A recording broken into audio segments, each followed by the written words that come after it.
There's someone out there who pulled away just when you got closer. Someone whose silence echoes louder than their words ever did. You gave, you showed up, you felt deeply. And then they disappeared into emotional distance. But let me tell you something today. You are not here to chase someone who's running from their own heart.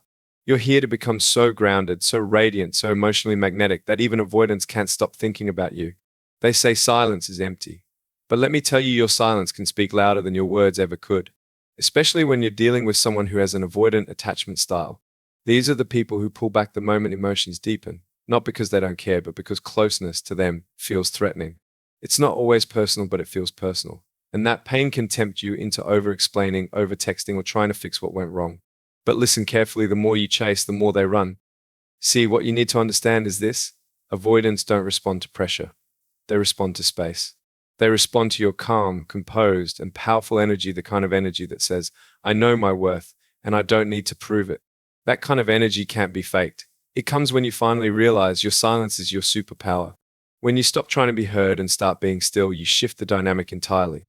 Your absence becomes presence, and the space you create, it allows them to feel the loss of your warmth, your care, your attention, not in a petty way, but in a transformative one.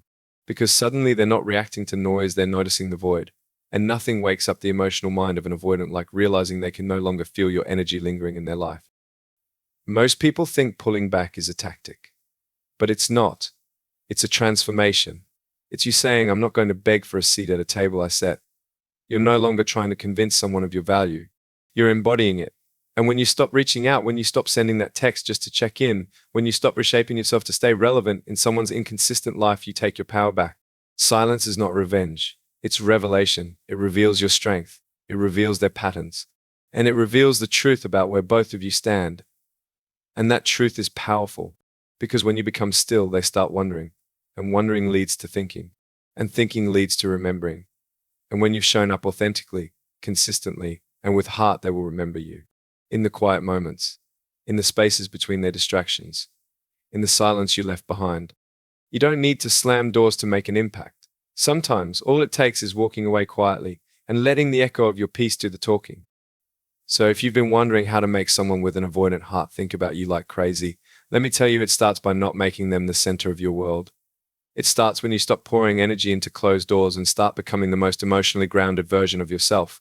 And when you master that silence, when you learn to stay calm instead of reactive, they'll feel it. And they won't just feel it, they'll crave it. You see, once you've embraced the strength of silence, something powerful starts to happen inside you. You stop acting from a place of fear and you begin to operate from a place of self-respect. And that's where the second transformation begins. You become the mystery they can't decode. Avoidant individuals are drawn to what they can't control. It's ironic, they want connection, but they fear it. They want love, but they associate love with losing themselves. So when you become predictable, always available, always explaining, you lose the very energy that once attracted them. But when you stop trying to be understood and start living your truth, they feel it deeply. You don't need to make them jealous. You need to make yourself magnetic. There's a big difference. Jealousy fades, but curiosity lingers. It simmers. It grows. So stop posting to get a reaction. Don't live your life through a filtered highlight reel designed to make someone double tap out of guilt or nostalgia. Live it for you. Start doing things that ignite your spirit, whether that's hiking alone in silence or starting a project that scares you a little. Because when your life becomes rich with self-discovery and purpose, people notice, especially avoidants. They notice the energy shift. They'll start asking themselves questions like, what are they doing now? Why haven't they reached out? Were they really that okay without me? And no, it's not manipulation, it's inspiration. You're not pretending. You're growing. You're becoming. You're stepping into a version of yourself that isn't defined by the push-pull of someone else's emotional boundaries. When you stop giving them the map to your every thought, every move, every emotion, something amazing happens. You become a beautiful unknown. You become someone they can't quite read, someone they can't predict, and that pulls them in more than anything you could say or post. Think about it. What stays on your mind more? What's always in front of you, or what leaves a question behind? Let them wonder. Let them feel the tension of not knowing, because mystery doesn't mean being cold. It means you've stopped offering yourself on a platter to someone who's never even set the table. So reclaim your mystery. Stop over-explaining. Stop oversharing. Let them feel the gap your presence once filled. That's when the thoughts begin. That's when you become unforgettable. And remember, you don't need to prove your worth to be valued. You just need to embody it so clearly that even the avoidant heart starts to question what they lost. Loving someone who fears intimacy is one of the most confusing experiences you'll ever face. One minute they're warm, the next they're cold. And somewhere in the middle, you're left holding pieces of hope, wondering if maybe, just maybe, there's something more you could do. But here's the truth that might sting a little before it sets you free. You can love someone and still walk away. That's what detachment really is. It's not bitterness. It's not giving up. It's choosing yourself in a space where you kept choosing them. And the moment you detach with dignity, everything changes. Avoidants don't respond well to confrontation or emotional pressure. They shut down, retreat, disappear. And the more you try to hold them close, the more they pull away. But when you let go, not with anger, but with grace, you change the entire emotional equation. You stop feeding the cycle. You stop being the predictable one they run from. And instead, you become the quiet presence they start to feel in your absence. Detachment isn't cruel. It's courageous. It's the moment you stop asking, what can I do to fix this? And start saying, what do I need to heal from this? That shift isn't just internal, it radiates. It shifts your energy. Your voice becomes calmer, your posture more confident, your spirit lighter. And they feel it. Yes, even the avoidants, especially the avoidants. They may not admit it. They may not message you the next day, but something inside them starts to notice that the emotional cord they once felt tied to is gone. And that gap, it doesn't feel like punishment. It feels like freedom until it starts feeling like loss. And that's when the thoughts begin. You don't need to send a dramatic message to prove your pain. You don't need to make a scene or post quotes aimed at them. Your calm makes it says everything. When you detach with grace, your dignity becomes unforgettable. Because there's nothing more attractive, more powerful than someone who can walk away with their head held high, without resentment in their heart.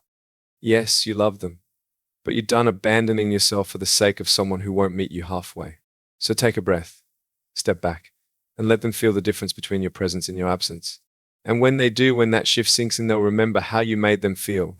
Not because you forced it, but because you finally stopped. You stopped chasing. You stopped explaining. You stopped hoping for change that never came. And that quiet, confident detachment, that's what makes them think about you like crazy. After you've detached with dignity, there's something extraordinary waiting for you on the other side, the opportunity to rebuild your emotional value. Let's get something clear. Your value was never gone. It was always there. But when you were emotionally entangled with someone who couldn't meet you where you are, you may have forgotten it. You may have dimmed your light to make them comfortable. You may have shrunk yourself just to feel a little closer to them. But that ends now, because peace is power. And when you start choosing peace over chaos, calm over reaction, and purpose over pursuit, you become magnetic in a way that no chase could ever achieve. Avoidants don't feel safe around emotional unpredictability. But they remember the people who made them feel calm without needing anything in return. That's why your peace becomes the most attractive thing about you, not your body, not your voice, not even your presence. It's your stillness, your emotional maturity, your refusal to play games or beg for breadcrumbs. That's what makes you unforgettable. So how do you build emotional value?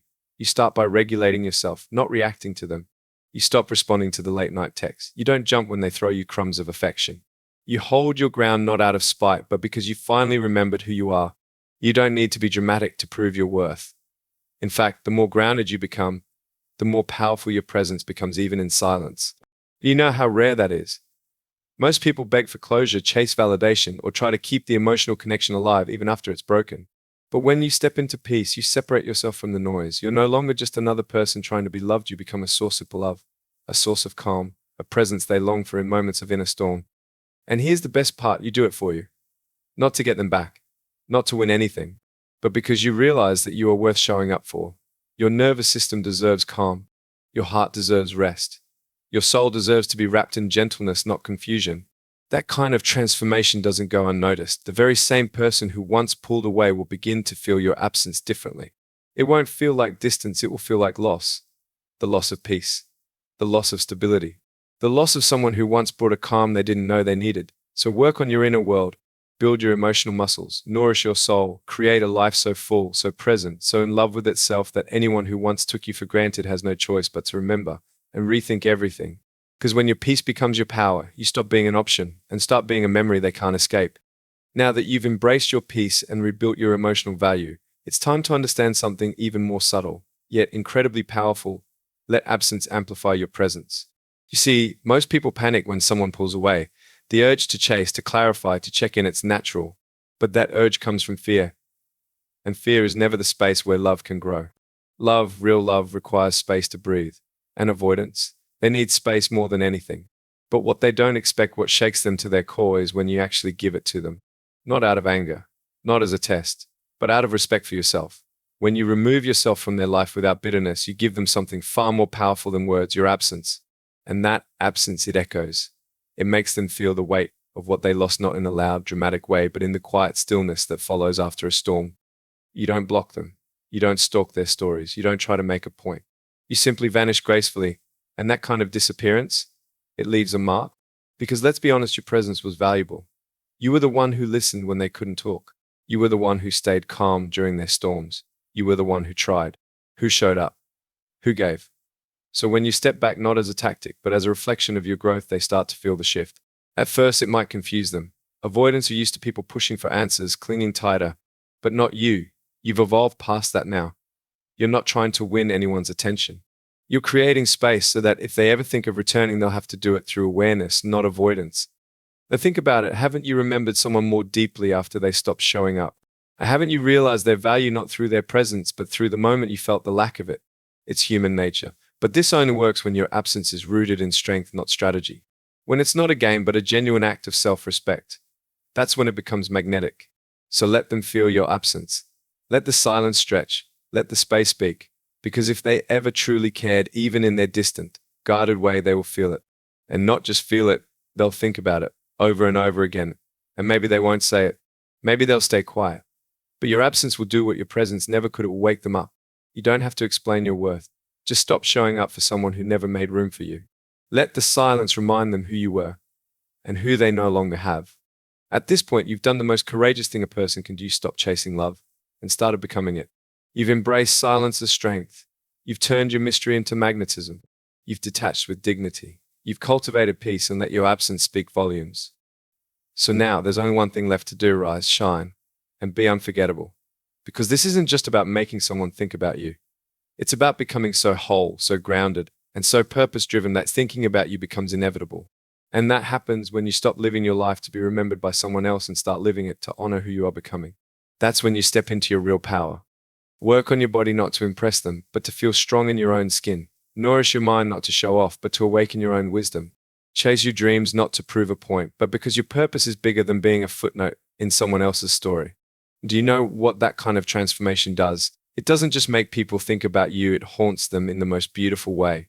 It plants questions in their minds, not out of guilt, but out of awe, because they didn't expect you to rise. They didn't expect you to glow. They didn't expect that the person they once overlooked would become the person they can't stop wondering about. And that glow, it's not from revenge, it's from redemption. It's the light that comes when you take all the pain, all the silence, all the waiting, and you turn it into growth, passion, healing, and freedom. You stop existing in the shadows of someone else's uncertainty and step fully into your own light. And when you do that, something amazing happens. You stop needing to be remembered because you become impossible to forget. Not because you were perfect, not because you said the right things, but because you loved deeply, you walked away with grace, and then you rose. And in the quiet spaces of their lives, in moments when the world goes still, they will think about you. The way you laughed, the calm you carried, the warmth you gave without asking for anything in return. They will remember that you were the one who didn't beg. You just became. You stop existing in the shadows of someone else's uncertainty and step fully into your own light. And when you do that, something amazing happens. You stop needing to be remembered because you become impossible to forget. Not because you were perfect, not because you said the right things, but because you loved deeply, you walked away with grace, and then you rose. And in the quiet spaces of their lives, in moments when the world goes still, they will think about you. The way you laughed, the calm you carried, the warmth you gave without asking for anything in return. They will remember that you were the one who didn't beg, you just became. Caring for yourself, you stopped knocking on doors that wouldn't open, and instead started opening doors within your own soul. That's not weakness, that's wisdom. You gave love deeply. That was never the problem. The problem was that you kept offering it to someone who wasn't ready to receive it. And now you've chosen to stop proving your worth and start protecting your peace. You've learned to let go, not with resentment, but with reverence for what it taught you. That detachment isn't disconnection, it's direction. It's the choice to take your energy back from places where it was wasted and pour it into becoming the kind of person you always needed. And in doing so, you became unforgettable. Not because you tried to manipulate thoughts or feelings, but because you became whole. You created mystery not through games, but through growth. You walked away not to make someone miss you, but to find yourself again. And in the space you left behind, they felt something powerful, not loss alone, but the presence of someone who carried grace even in silence. That's the kind of presence people remember, not in their convenience, but in their quiet. Now, your glow isn't just about looking better or appearing happy, it's about having survived the emotional storm with your dignity intact. You're not trying to prove anything anymore. You're living, thriving, evolving. And the ones who couldn't meet you where you were, Let them remember. Let them carry the echo of who you were not because they lost something perfect, but because they lost someone real. And in a world full of temporary attention, real is what lingers the longest. So move forward, not with bitterness in your chest, but with fire in your soul. Be proud of how far you've come, and even more excited about where you're going. Because the goal was never to make someone think about you like crazy. The real goal was to stop thinking less of yourself just to stay relevant in someone else's confusion. And now that you've reclaimed your peace, your power, your purpose, don't ever give it away again. Let them think. Let them wonder. You've already moved on to becoming the version of yourself that doesn't just get remembered, you get respected. Thank you truly from the bottom of my heart for sharing this space with me today. If you've listened all the way through, it means there's something in you strong, beautiful, resilient that refuses to settle for less than what you deserve. And that's powerful. That means you're not just surviving, you're awakening. Remember, this journey isn't about revenge. It's about reclaiming your light, your energy, your self-worth. So whether someone ever comes back or not, know this, you're already enough. You always were. And the moment you start believing that fully, the world around you will shift in ways you never imagined. Stay grounded, stay gracious. Let your silence be strength, your growth be loud, and your love for yourself be the most unshakable truth you carry forward. Thank you for giving me your time, your heart, and your trust. I don't take it lightly. Until we meet again, keep rising, keep healing, and keep walking with purpose. Goodbye for now, and never goodbye to your growth.